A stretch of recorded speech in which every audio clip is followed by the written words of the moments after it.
Pratt is originally from South Africa, now based in the United States as a Harvard Fellow. She is a multi-award-winning businesswoman who ran one of South Africa's top internationally aligned executive search companies and co-founded a global leadership movement for change with international, diverse, bold disruptors to transform the leadership crisis worldwide.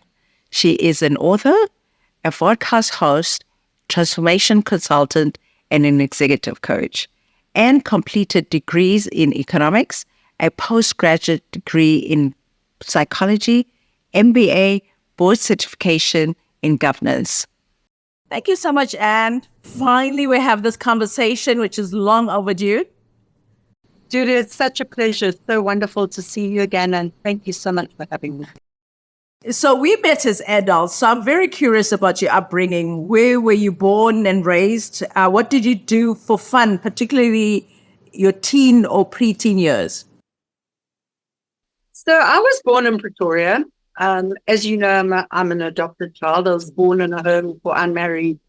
Actually, my birth mother was in a home for unmarried mothers. Born in Pretoria, but I was adopted from 3 days old. So wow. I moved to Durban, KwaZulu-Natal, a shared homeland, when I was 3 days old and raised in Durban. And then I had my early business career in Unilever in Durban. And then I moved to Johannesburg in my, around 28 years of age. But born and raised in Durban and, most of my business career in Johannesburg. And then, after that, I came to Harvard University and moved to the United States. So as a child, what occupied your time? Dudu, my mother was dedicated to Black medical education, which, as you know, was very segregated at the time. And health was a big part of our family lifestyle. So I was dancing for the top ballet company from the age of 3. I was dancing 8 hours a week. Wow. So I did ballet dancing. My adopted grandfather was Scottish. I did Scottish Highland dancing.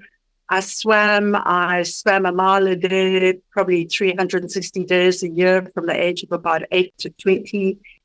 So lots of exercise, lots of sport, lots of dancing. And then my older brother's giving me a hard time. That's their duty. So did you always know you were adopted or did you find out later in life? What wisdom can you share to adoptive parents about how they must handle the timing of sharing this knowledge with their adopted children? That's such a profound question, Dudu. My late mother, I think perhaps, I'm not sure, but partly because she worked in the medical profession, but she told me when I was 2 years of age and I was very young.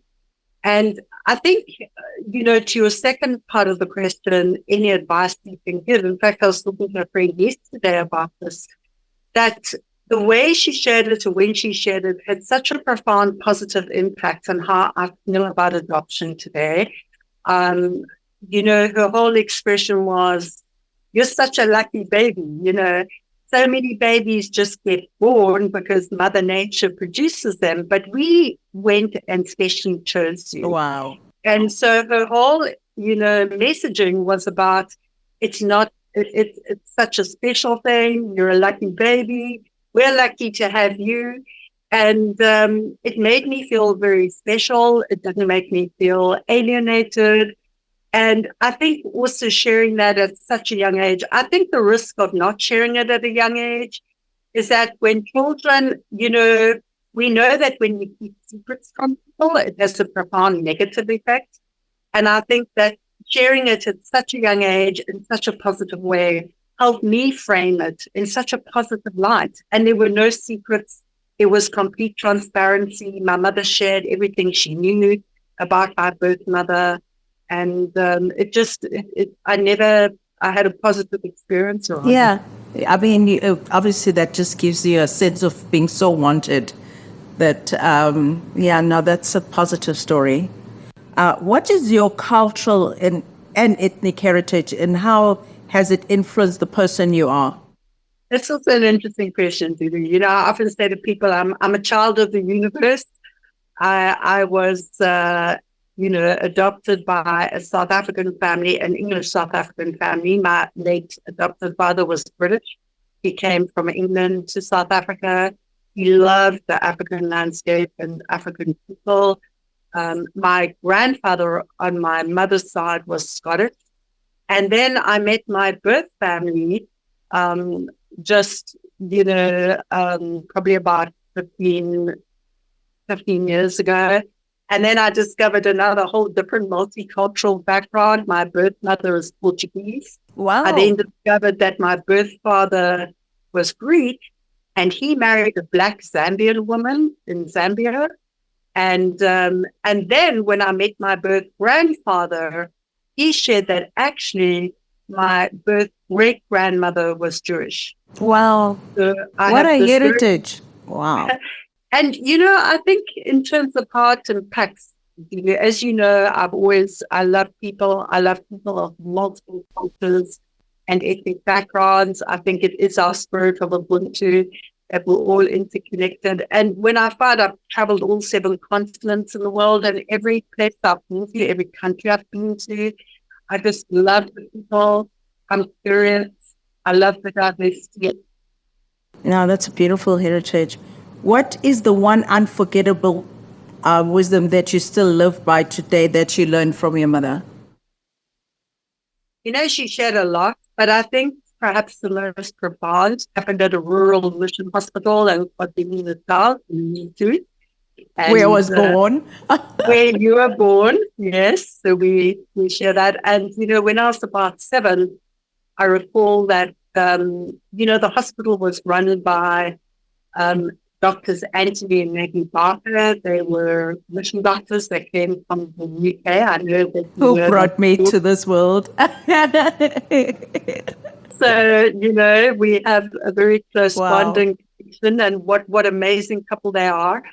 And I remember as a child, it was my first experience of Ubuntu really, because it was more than a hospital. It embraced the community. It embraced, they treated the staff and the patients as their family. And weekend entertainment was playing baseball with a very old battered bat with a brown threadbare ball. And it was quite competitive. Anthony headed up one team, Maggie headed up the other. And I remember one weekend feeling quite competitive. I hit the home run and super excited. But what struck me at the end of the game was, yes, our team celebrated, but all of us celebrated. It was like a community celebration. And I went back. My mother was reading quietly in Anthony and Maggie's room, and they had an old tomato box as a coffee table. Their lounge suite with fire-faded cushions. It's a very humble environment. And I remember saying to my mother, Mum, why don't Anthony and Maggie, like many of our medical doctors and, our friends from King Edward who were medical doctors and gynaes, why don't they come and work in a private practice and have a more affluent lifestyle? And this is the probably the most profound wisdom. And she said, and when all is said and done, and we have passed on from this world, she said, we will not be remembered for our balance sheet or how much cash we have in the bank, but rather it's the lives we touch and the difference we make while we're here on planet Earth that will define the meaning of our life and the impact of our legacy. Amazing. A beautiful wisdom to share. And I wish all of us lived by it more. So what do you think your unique value proposition is? What makes you memorable and impactful? And what will we miss about you if you were not here tomorrow? Judah, I think you should be asking people that know me or people that have worked with me. But what people have said to me is that I think growing up in a very turbulent South Africa, living through that transformation, truly feeling like a child of the world and the universe in a very multicultural way. I think it is my love of people. I think it's my true belief in Ubuntu, this interconnectedness of humanity. And I think it's, people tell me it's my kindness. I love people. I think the world needs more kindness and compassion in it. And I think kindness is a very underrated value asset. And I think that just showing simple acts of kindness to people on a daily basis, but also sharing with people the significance of our interconnectedness as a human race. Yeah. I truly believe that is, it's part of our spiritual intelligence. Our beloved Mandela exhibited that in how he exercised leadership in a very troubled South Africa.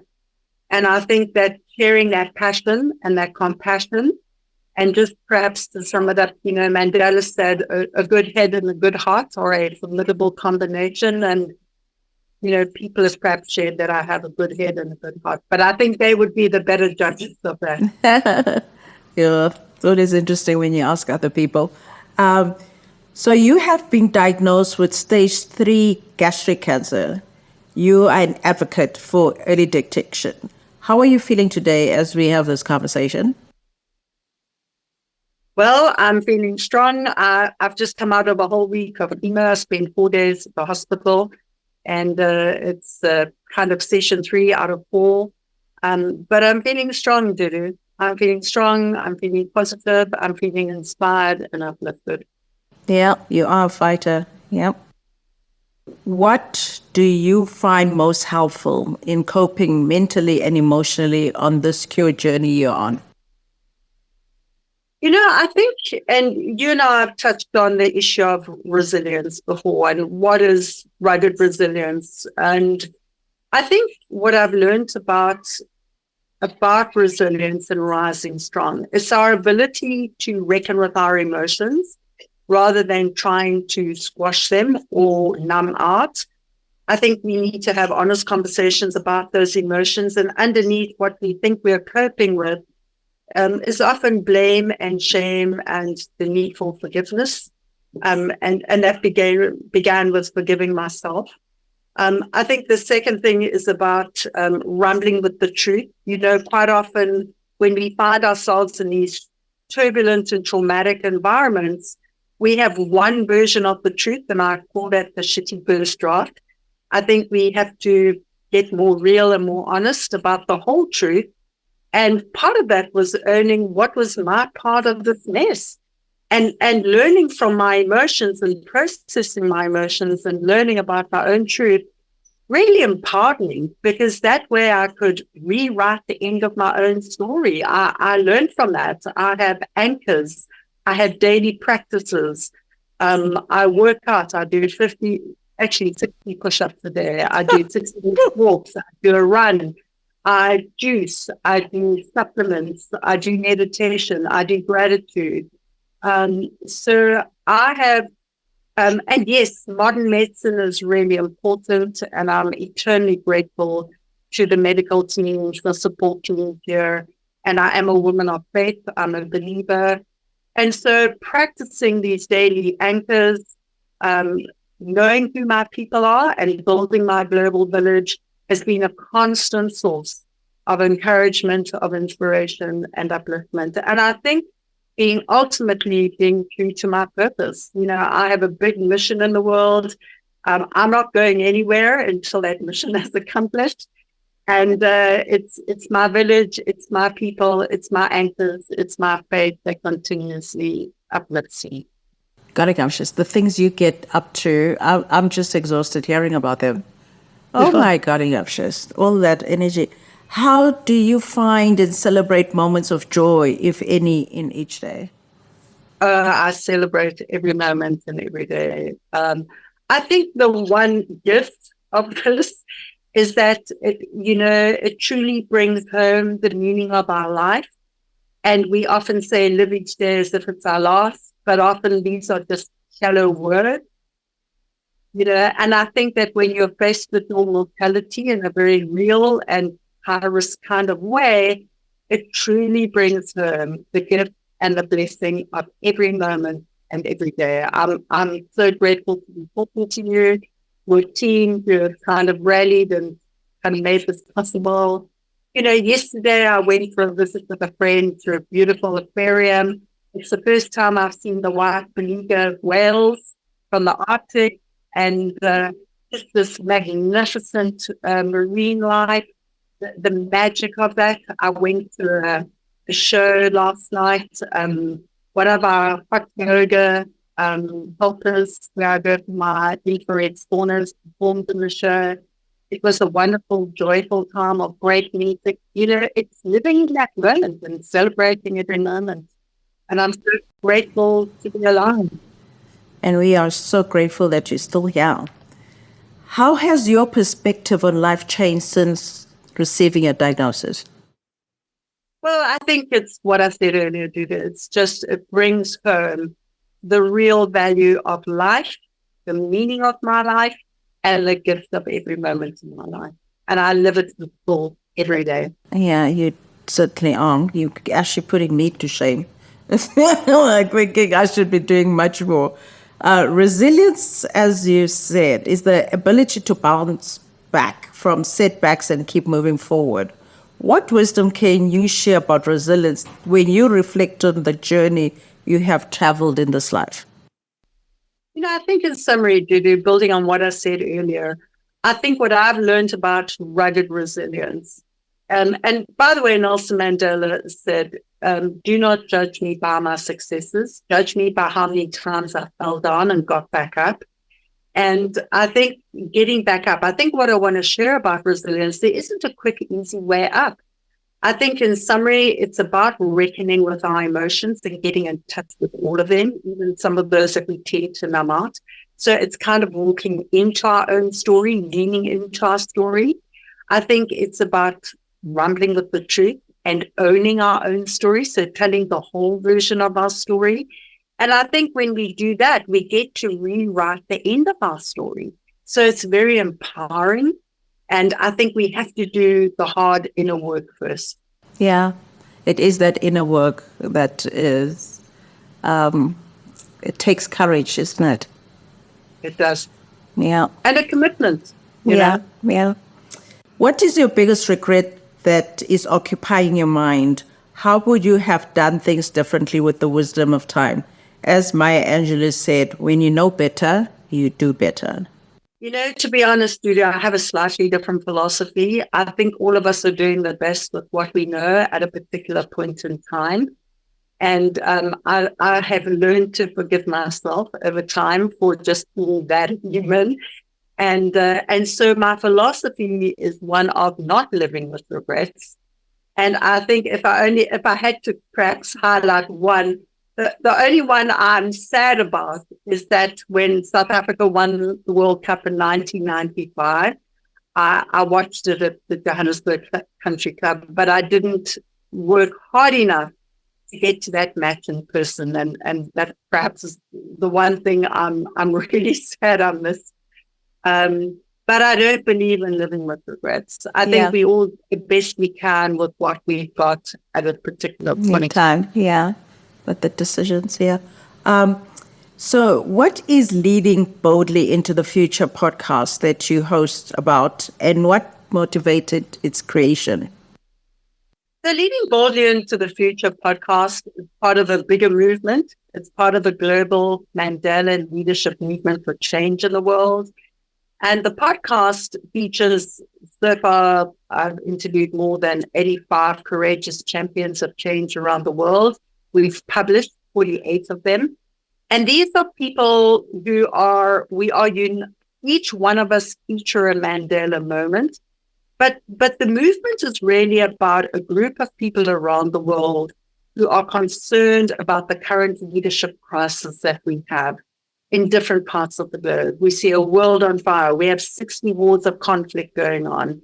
We have Putin's pending threat of nuclear war. We have a lot of big challenges. So the movement was established to bring together a group of people who care actively around transforming the leadership crisis worldwide. Our golden thread is our Mandela moment. We each have a Mandela moment. And our common view is the fact that we all intrinsically understand that it truly is the interconnectedness of our humanity. It's our Ubuntu that will help humanity as a species to meet this big pivotal moment in the world. What is the Mandela moment and what's its significance? So a Mandela moment, the way we've defined it, Dudu, is a particular life or event that each one of us have had. Some of us have met Nelson Mandela and have had that great privilege. Some of us have watched movies. Some of us, one of our co-founders grew up in a rural village in Africa and saw Mandela's quote painted on the side of a mud hut village classroom, which said, "Education is the most powerful weapon you can use to change the world." That was her Mandela moment. And that was a moment that made a lasting impact in the way we think, act, and lead in the world today. This woman went on to become a fellow of Harvard, a fellow of Aspen. She's done multiple fellowships. She is working to uplift women and children around the world. That was her Mandela moment. What kind of impact do you believe you have made on the world so far? What is the one thing you still want to do to leave footprints in the sands of time? Well, to be honest, around the impact to date, my hope and prayer, and I'm still in touch with a lot of people I've worked with in our company in South Africa, Mandela Pratt and Associates, and many of them have shared that, working together has given them a blueprint and a way of exercising leadership that has made them courageous and bold and care about the world. And my prayer and hope is that when I meet people, if I can touch one life in a way every day that simply energizes, galvanizes, and motivates people, then that is great gift for me. And that's the impact I hope to make. And, to the point around, I'm very clear. I met Nelson Mandela for the first time on Women's Day. In August 2003 in South Africa. And true to Madiba's style, he said, "Young lady, tell me what you do." And I shared with him, I worked in the leadership space that our executive search firm was helping during, and post his presidency to help South Africa with the kind of Mandela kind of leadership that would help create a successful rainbow nation for everyone and a better world for all. And Mandela really gave me what I think was my personal calling. He said, "Young lady," he said, "leadership is one of the most powerful leverages you can use to change the world. Keep up your excellent work. Do it not only for our country and continent, but make sure we do this around the world." And so that happened in 2003. That motivated my journey to Harvard. And that has inspired this global Mandela leadership movement for change. And so for me, I am not leaving Mother Earth until this Mandela message and movement is galvanized around the world and helps the world, reminds our generation, and empowers and inspires the next. Yeah. Beautiful. What do you know for sure about living that you think you have figured out to help us lead a joyous and fulfilling life that you can share? I think it's about living with purpose, with a noble purpose. I think it's about having something, what I call that, one of my professors at Harvard actually calls that, our guiding North Star, Professor Bill George. He's part of our global Mandela movement for change. So it's about finding that guiding North Star. It's living with a noble purpose. And really, simply, it's something we care very deeply about. And we care so deeply about, it's much bigger than us. And I think that when we live with something we care about deeply, that is so much bigger than us to do. It's, that gives us an energy and an ability that often we did not imagine possible for ourselves. Yeah. Anything still left on your bucket list? I still want to travel every country in the world. I've traveled every continent, but there are a number of countries I haven't been to. And the other thing is, I'm so looking forward to, with these amazing co-founders, launching the book that I'm authoring, Mandela's Leadership Blueprint, The Future of Leadership, the workbook, and taking that and getting that into higher-ed universities and colleges around the world. And we already have 5 amazing universities in different parts of the world that want to bring it in. So I think it's about traveling to every country. It's about sharing this messaging movement, and it's about galvanizing the world. It's a perfect way to end. In closing, what wisdom would you like to leave us with? Dudu, I think 2 things I'd like to leave us with. I think the first thing is that we as human beings often underestimate the incredible, unique gift and talent of each one of us. And I think that the first thing I'd like to say is that each one of us has a magic to bring to the world.